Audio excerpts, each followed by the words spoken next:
في حواديت بتتحكي، وفي حواديت ما بتتقالش. في ورقة مكتوبة بحروف مكسورة، وسطور محروقة بريحة الدم والندم. جوه كل كلمة روح متعلقة، وجوه كل سطر ذنب تقيل قوي. ويلا نبدأ الحكاية. أنا اسمي عبدو أبو الليل، عندي دلوقتي 55 سنة. ما كنتش متخيل في يوم من الأيام إني أمسك ورقة وقلم واكتب اللي فات ده كله، بس ضميري تعبني، وكل يوم بحس إني شايل فوق كتافي جبل تقيل من الذنوب. كنت شغال دجال، أيوة زي ما بقولك كده، دجال بجد مش هزار. والكلمة دي محدش بيحب يسمعها، بس الحقيقة إنها أكتر مهنة ليها زباين في مصر من غير ما الناس تعترف.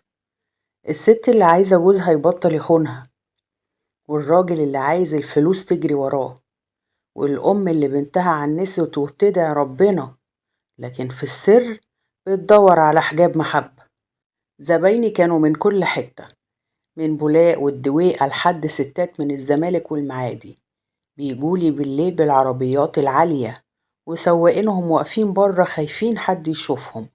أول زبونة هحكي عنها اسمها نعيمة، ست في ال30 من عمرها، عينيها كانت مليانة دموع. جاتلي في يوم مطر شديد جدا، كانت لابسة إسدال ودخلتها الأوضة اللي مسميها المنظرة في بيتنا القديم. قالت لي بصوت واطي ومكسور: يا شيخ عبدو، جوزي اتجوز عليا وقلبي بيتقطع، عاوزاه يرجعلي ويسيبها هي. سكت شوية وبصيت في وشها وقلتلها: يا بنتي اللي ربنا كاتبه هيكون. دمعت أكتر وقالتلي: أنا ما بقتش عارفة أعيش، حياتي كلها بقت سودة، اعملي أي حاجة لو سمحت أرجوك. وهنا الشيطان وسوسلي، طلعت لها حجاب مكتوب بإيدي، وكان كله طلاسم وحروف مقلوبة وأسماء مش مفهومة، وخدت منها وقتها 2000 جنيه، مبلغ كبير كان وقتها.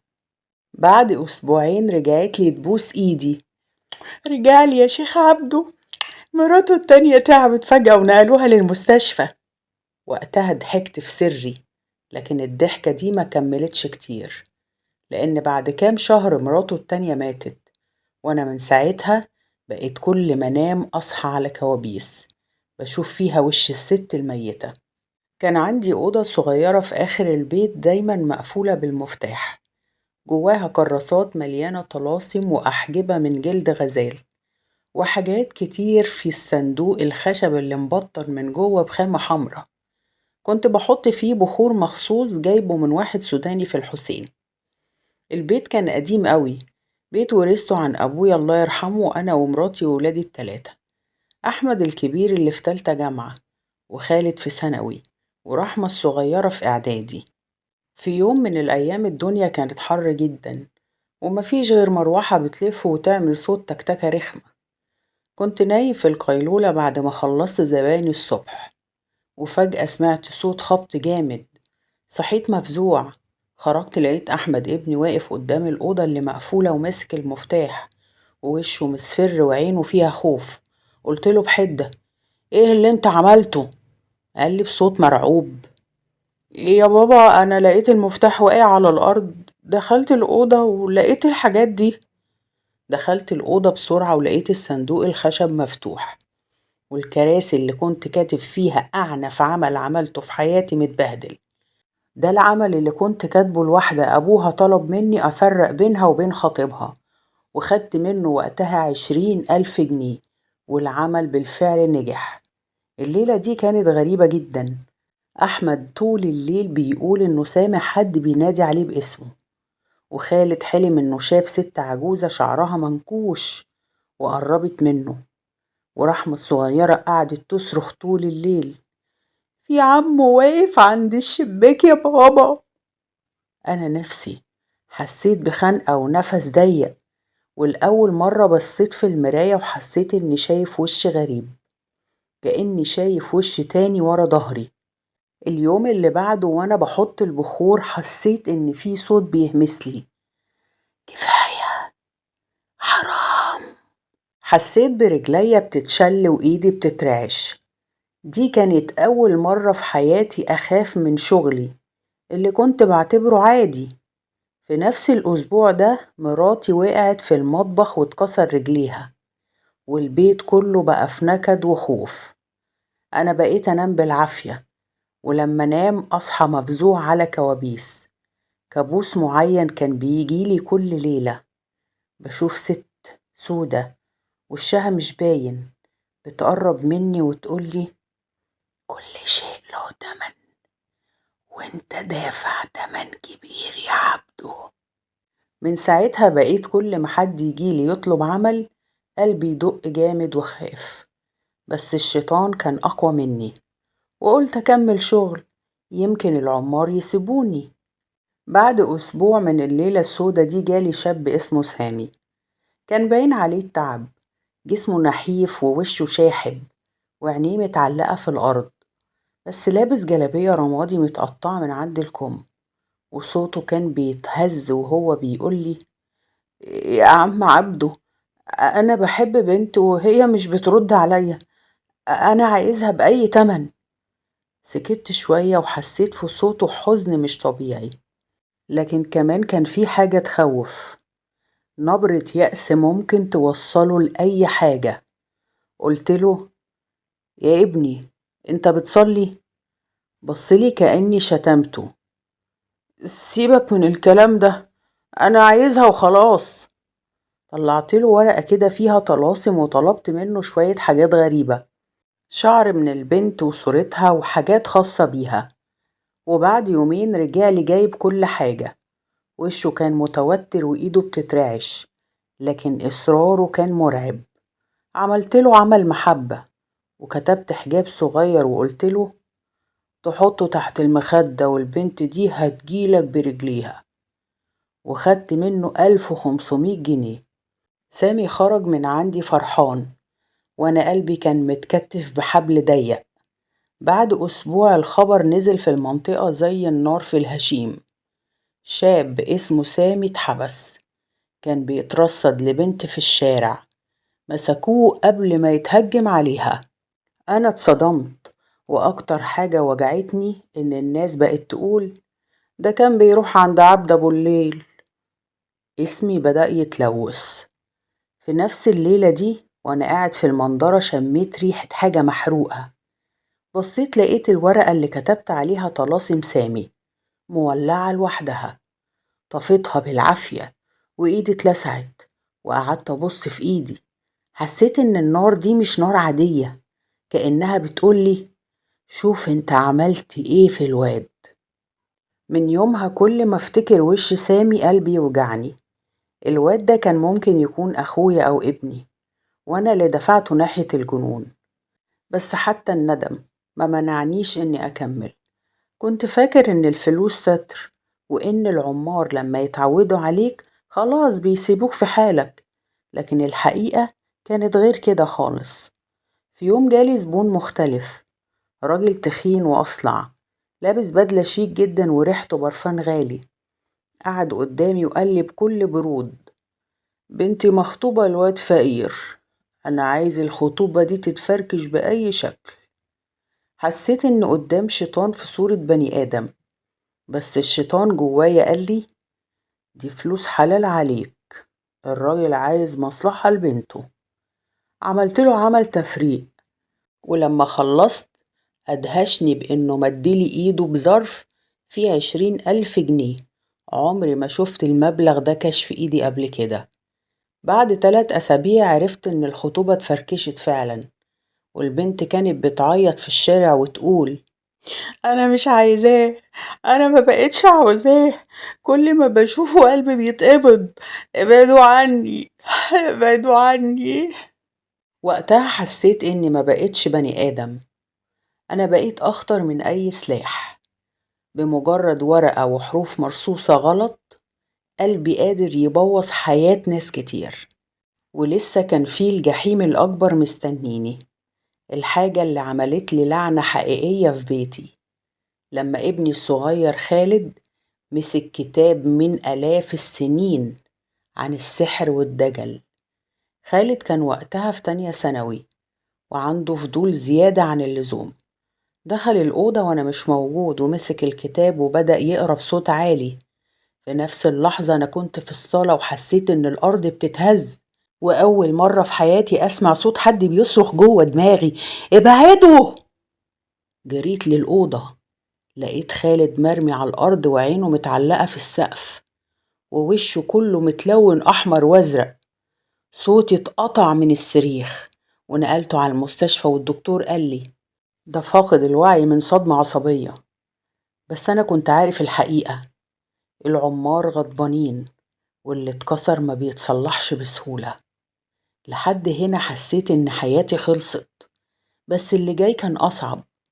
رحمة الصغيرة بدأت تشوف وتتكلم مع عمه اللي واقف في الأوضة، ومهما حاولت أخبي البيت كله كان بيغرق، ووشي كان بيبص في المراية كأنه بيقولي: شوف عملت ايه يا عبدو، شوف التمن. أنا بيتي كان في حارة ضيقة في وش جامع صغير اسمها حارة أبو دراع. الحارة دي كلها ناس بسيطة، نجار وبتاع كبدة وسمسار غلبان وكام ست بتخدم في البيوت الكبيرة.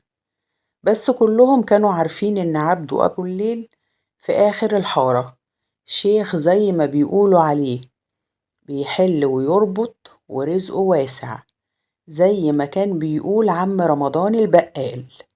في ليلة شتا سقعانة وأنا واقف على باب البيت بشم ريحة البخور اللي مولع في المنظرة، فاتت أم رجب ست كبيرة لابسة جلابية سودة ورجلها بتجرها من التعب. بصت لي وقالت: ايه يا عبدو يا اخويا، شمين ريحة بخورك لحد اول الحارة، ده انت شغال من الصبح. يا ست ام رجب ده شغل ربنا، الناس غلابة وبيجوا يشكولي همومهم. ردت عليا وهي بتعدل طرحتها: ربنا يستر طريقك يا ابني، بس على قد ما تقدر خف من الشغل ده، العين علينا وعليك يا عبدو. الكلمة دخلت قلبي زي السكينة، لكن الحقيقة إن الجيران كانوا بيهمسوا في الضلمة: ده عبدو أبو الليل بيشتغل مع الجن، دي مراته اتلبست قبل كده واتعالجت بالعافية. وأنا كنت متعود، بس الكلام كان بيقرص جوايا. في يوم جالي سيد الميكانيكي اللي ساكن في نص الحارة، راجل لسانه صايع وبيدخن سجاير طول الليل والنهار وصوته عالي لكن قلبه أبيض. دخل عليا وقفل الباب وقال لي: يا عبدو، بصراحة كده يا ابني رجب متسخر، الواد مش مظبوط. قلت له: ايه اللي حصل يا سيد؟ الواد ما بقاش ينام وبيقول انه بيشوف عيل صغير قاعد على كرسي في الأوضة بتاعته وبيقول له كلام غريب.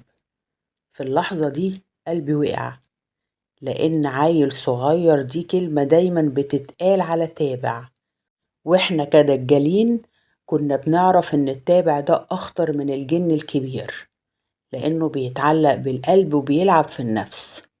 قلت له: هاتلي رجب وانا هشوف له حل. سيد جاب الواد، وشه شاحب وعينه حمرا كأنه بقاله أسبوع ما نامش، وقعد قدامي وسكت. قلت له بكل هدوء: انت شايف ايه يا رجب؟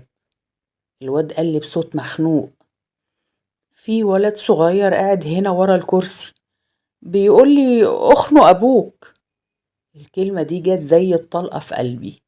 بصيت لسيد لقيته باصص لي بخوف. عملت كام حركة من اللي متعود عليهم، بخور وحروف وحركات بإيديا، بس جوايا كنت حاسس إني بلعب بالنار، خصوصا إني عارف إن التابع ده بيجي من أعمال محبة أو تفريق قديمة، ممكن جدا يكون خرج من حد أنا عملت له عمل، ولما اتفك أو اتلغى التابع هرب وتعلق في الواد. بعد ما رجب مشي قعدت في الصالة ووشي مدفون بين إيديا، فكرت في اللي عملته في الناس، ستات بتتطلق وشباب بتتجنن وعيال بريئة بيتلبسوا، وكل ده عشان ايه؟ عشان شوية فلوس. والغريبة ان رغم كل الخوف ده كنت كل ما الفلوس تدخل جيبي قلبي يدق ويقوى اكتر، واقول لنفسي: الناس هي اللي طالبة، أنا ما بفرضش حاجة على حد. وفي نص الليل صحيت على صوت مراتي بتصرخ: يا عبدو، الحقني يا عبدو، رحمة بنتك. جريت لقيت رحمة الصغيرة واقفة في نص أوضتها ووشها أبيض زي الجير، وعينيها ثابتة وبتقول بصوت مش صوتها: انت اللي فتحت الباب، انت اللي دخلته عندنا. أنا اتشليت. بنتي بتكلمني بصوت غريب، وكأن في حد بيتكلم من جوه بقها. قربت منها ولقيتها بتبصلي بنظرة عميقة جدا وقالت لي: العمار غضبانين والتمن لسه ما اتدفعش كله. وقعت على ركبتي قدامها وحسيت ان الدم اتجمد في عروقي. اللحظة دي كانت اكتر لحظة حقيقية حسيت فيها ان حياتي باظت. مش بس عمار البيت غضبانين، دي بنتي الصغيرة قلب قلبي اتفتحت عليها بيبان الشر بسبب شغلي. والحارة كلها بدأت تشم خبر، والكلام بقى يتقال ورا ظهري: عبد ابو الليل بيته ما بقاش سليم، مراته وبنته اتأذوا، ده ربنا غضبان عليه. ومن يومها وشي قدام المراية ما بقاش وش بني آدم عادي، بقى وش واحد خايف، خايف من كل اللي عمله، وخايف أكتر من اللي لسه جاي. أهو ده حال الدجال اللي الناس فاكرينه قوي. طلعت أضعف مخلوق، مربوط بخيط في إيد الجن، والندم ملأ قلبي. كان عندي أوضة مسميها المنظرة، كانت موجودة في آخر البيت. أوضة مربعة وحيطانها مبقعة من ريحة البخور، والسقف مسود من دخان السنين. كنت حاطط فيها حصيرة قديمة، وترابيزة خشب دايما عليها كوباية شاي فيها نصها، وكام سبحة كده وفحم وبخور سوداني. كنت بفتح المنظرة بعد العشاء، والناس كانت بتجيلي من المغرب ساعة ما الحارة تضلم والناس تخاف حد يشوفها داخلة عند عبده أبو الليل. الغريب إن اللي بيدخل ما بيتكسفش مني، لكن بيتكسف من جاره. في يوم دخلت عليا فاطمة في نص الليل. فاطمة دي ست أرملة عندها 45 سنة، وعايشة في الشقة اللي فوقينا. ست طيبة، بس من كتر الوحدة والحوجة قلبها مال. قعدت على الحصيرة وشالت طرحتها من على وشها وقالت لي: يا شيخ عبده، أنا كرهت نفسي. قلت لها: ليه يا بنتي؟ قالت لي والدموع بتنزل من عينيها: أنا بحب واحد أصغر مني ب15 سنة، والواد ده مش بيبص في وشي. بحس إني هموت نفسي من كسوفي قدام ربنا، بس قلبي مش مطوعني. كانت باين عليها إنها مكسوفة جدا، لكن قلبها مغلوب. أنا سكت شوية وقلبي وجعني، لكن الشيطان كان أسرع من رحمة قلبي. قلت لها: في طريقة، لكن لازم تجيبيلي هدوم كان لابسها وصورته لو عندك، وفلوس الشغل ده مش قليلة. طلعت من صدرها ظرف وقالت لي: هما 2000 جنيه، أنا تعبت وما معيش غيرهم. خدت الفلوس وعملت لها حجاب محبة، وقريت عليه بكلام مش مفهوم حتى لنفسي، وحطيته في كيس صغير واديته لها. قالت لي: أحطه فين يا شيخ عبده؟ حطيه تحت مخدتك، وكل يوم قبل ما تنامي قولي اسمه 3 مرات. خرجت من عندي ودموع عينيها مليانة أمل وخوف في نفس الوقت. وأنا قعدت لوحدي، الكوباية بايتة قدامي والدخان بيتقل حواليا. وفجأة سألت نفسي: هي دي ست طيبة؟ طب ليه أنا بعمل كده؟ وفي يوم تاني جالي المعلم شوقي، ده أكبر تاجر خردة في المنطقة. صوته جهوري ودراعه تقيل والناس كلها بتحلف بقوته. قعد قدامي وقال لي: بقولك يا عبدو، أنا ليا رزق واقف، كل ما أعمل صفقة تتفركش، عاوزك تشوف لي حل بأي طريقة. رديت عليه وقلت له: انت عندك حد حاسدك؟ طبعا، الناس كلها بتحسدني. عملت له حجاب رزق، كتبت فيه آيات وحروف وطلاسم، واديتهوله في ورقة صفرة قديمة، وخدت منه فلوسه وكانت كتير. بعد أسبوع شوقي رجعلي وقال لي وهو متعصب: الصفقة دي كمان وقعت. انت نصاب يا عبدو. وشه كان أحمر وعروقه نفرة، وأنا حسيت إن الدنيا ضاقت. لأول مرة في حياتي حد يشتمني في وشي. رديت عليه وقلتله بكل هدوء: ده قدر يا معلم، أنا ما بخلقش الرزق، دي حاجات من عند ربنا. وبعدها شوقي اتقفل مني، والناس في الحارة بدأت تهمس أكتر: عبده واللي ما بقاش زي زمان، أعماله ما بقتش تجيب نتيجة.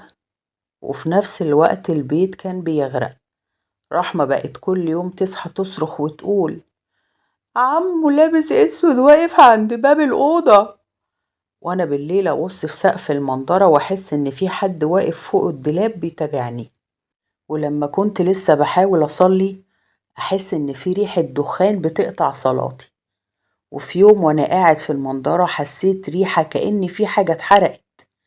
بصيت لقيت الحجاب اللي كنت كاتبه لفاطمة اتحرق لوحده، اتحرق ووقع رماد على الأرض. وفاطمة رجعت لي بعد كام يوم ووشها مكسور ودموعها نازلة: الواد خطب واحدة تانية يا شيخ عبده، عملت لي ايه كده؟ سكت، وأول مرة في حياتي قلت لحد كلمة طلعت من قلبي: أنا غلطان، سيبيه، ده مش بتاعك. بس الكلام ده جه متأخر جدا. كنت زرعت بذور خراب في قلوب ناس كتير، وبدأت اللعنات تلف حوالين بيتي وتاخد من صحتي وعيالي ونومي. أوضة المنظرة، الأوضة دي دخلت لي فلوس كتير قوي، بس في الآخر كانت هي نفسها باب الجحيم اللي اتفتح في وشي. في يوم من الأيام وأنا قاعد في المنظرة بدخن سيجارة، جالي تليفون على الموبايل الصيني اللي كان معاي. صوت ست رايق جدا، ست متعلمة وباين عليها إن هي غنية. قالت لي: ازيك يا عبدو، أنا سامعة عنك كلام كتير، محتاجاك ضروري، بس مش هينفع أجي عندك. اتفاجئت. أنا متعود الزبائن يخافوا يطلبوا مني أروح لهم، بس صوتها كان واثق قوي. قابلتها في كافيه شيك في الزمالك، حاجة عمري ما دخلتها قبل كده، كله إزاز ونور والناس لابسين نضيف قوي. هي ست في أواخر ال40، شعرها أصفر قصير ولبسها كله ماركات وحركاتها محسوبة. وقدمت لي نفسها: أنا مدام ناهد، جوزي رجل أعمال معروف. وبدون لف ودوران: جوزي خني وأنا مش عايزاه يرجع، أنا عايزاه يموت. قلبي وقتها وقف. قلبي وقتها وقف. عمر ما حد طلب مني طلب زي ده قبل كده. اتعودت ان الناس تطلب مني حجاب، محبة، تفريق، لكن موت ما حصلتش. قالت لي وهي بتحط شنطة صغيرة على الترابيزة: فيها 20,000 جنيه، ولما يحصل اللي اتفقنا عليه هديك ضعفهم. انا اتوترت وقلت لها بصوت مخنوق: بس ده حرام، حرام قوي يا مدام. بصت لي بكل برود: كلنا عارفين ان ده حرام، بس كلنا بنعمله. انا بقى في صراع جوايا، الفلوس كتير، نفسي اخرج من الحارة واركب عربية نظيفة والبس ساعة دهب. وبعد تردد الشيطان انتصر ووافقت. عملت لها اعنف عمل اسود في حياتي، استخدمت فيه دم خروف وذبحته مخصوص، وكتبت اسم الراجل في طلاسم مرعبة ما كنتش بجرؤ اقولها لحد. في اليوم ده وانا شغال حسيت ان بقيت شخص تاني، مفيش قلب ولا خوف، بس في رغبة في الفلوس ورغبة في القوة. مدام ناهد كانت بتتصل بيا كل شوية: حسيت بحاجة، في حاجة جديدة. بعد أسبوع الخبر انتشر في الجرايد: رجل أعمال شهير مات بأزمة قلبية مفاجئة. مدام ناهد بعتتلي الفلوس وبزيادة، وبقت تقولي: انت مش شيخ، ده انت معجزة. انا في اللحظة دي بقيت مرعوب، مرعوب من نفسي، لكن في نفس الوقت الطمع مسك قلبي. لأول مرة في حياتي أبص في وشي في المراية وأشوف شيطان كامل. بعدها بدأت تجيلي ناس بالشكل ده: رجل أعمال عايز يبوظ شركات معينة، واحد سياسي عايز يشل التاني، ست عاوزة ضرتها تموت، والفلوس كانت بتجري عليا زي السيول. بس الشغل ده مختلف، ده شغل دم حقيقي وكان لازم أدفع التمن. في يوم وأنا طالع من فيلة مدام ناهد لقيت عربية سودا معدية جنبي. واحدة من جواها بصتلي بنظرة غريبة جدا، نظرة عمري ما نسيتها، كأنها فاهمة أنا بعمل إيه. وليلتها وأنا في البيت سمعت همس في وداني: أنت فتحت باب ما بيتقفلش. دي كانت اللحظة اللي اكتشفت فيها إن الشغل الكبير هو اللي بيأثر العمر ويخلي الشيطان يقعد جوه قلبك مش جنبك. بس برغم كل الرعب، الفلوس كانت بتدفي قلبي، وكانت بتغطي على صوت ضميري على الأقل الفترة. وفي يوم قابلت واحد في كافيه فاخر في التجمع، كان لابس بدلة رهيبة ودقنه معمولة بشكل غريب، ولابس ساعة تمنها تكفي الحارة بتاعتنا كلها أكل لمدة سنة. عرفني بنفسه: أنا معتز، صاحب مصنع كبير، وبصراحة محتاج خدمة منك. كنت متوقع هيقولي عايز رزق أو تفريق، لكن قالي وهو بيشرب عصير من غير ما عينه ترمش: في صحفية بتكتب عني كلام خطير، أنا عايز الصحفية دي تختفي. اتصدمت وقلت له: عاوزها تموت؟ قالي بكل برود: تموت، تتجنن، تتشل، ما يهمنيش، المهم إنها تسكت، وما تقلقش، هتاخد اللي عمرك ما حلمت بيه. وفعلا بعد أسبوع وصلتني شنطة جلد بني جواها مبلغ يخلي الواحد يفتكر إنه ملك الدنيا واللي فيها. عملت لها عمل مخصوص يخلي دماغ البني آدم تدور حوالين نفسها، تحوله من عقل بيكتب للناس لعقل بيهزي بكلام مش مفهوم. وبعد أسبوع قريت خبر صغير في الجورنال: الكاتبة الصحفية المعروفة نقلت لمصحة نفسية بعد أزمة مفاجئة. ساعتها ضحكت ضحكة وراها خوف، لأني حسيت إني قربت أتحول لحاجة مرعبة. بعد معتز جالي رانيا، بنت شابة يمكن في التلاتينات من عمرها، شيك جدا وبتتكلم بسرعة وحماس وعينيها مليانة نار. قالت لي وهي ماسكة شنطة براند: أنا بحب واحد وهو متجوز ومراته حامل وأنا عايزاك تجهضها. بصيت لها وقلبي اتقبض، لكن في نفس الوقت عيني راحت على الخاتم الدهب اللي في صباعها والبرفان اللي غرق المكان.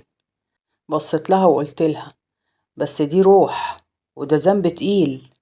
ردت عليا بكل برود: كلنا بندفع تمن، بس أنا مش عايزة أعيش في التمن ده لوحدي. وافقت، ومرة تانية عملت عمل سوداوي جدا، واللي حصل بعدها كان أسوأ مما توقعت. الست فعلا أجهضت ونزفت جامد جدا وكانت هتموت. ورانيا كلمتني: هي عايشة؟ قلت لها آه. ليه؟ كان لازم تموت.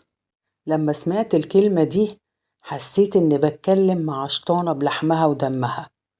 بعدها جالي واحد اسمه مهند، شخص من الطبقة اللي فوق قوي، نضيف ولبسه غالي ووشه بيلمع من الكريمات، بس صوته بارد زي التلج.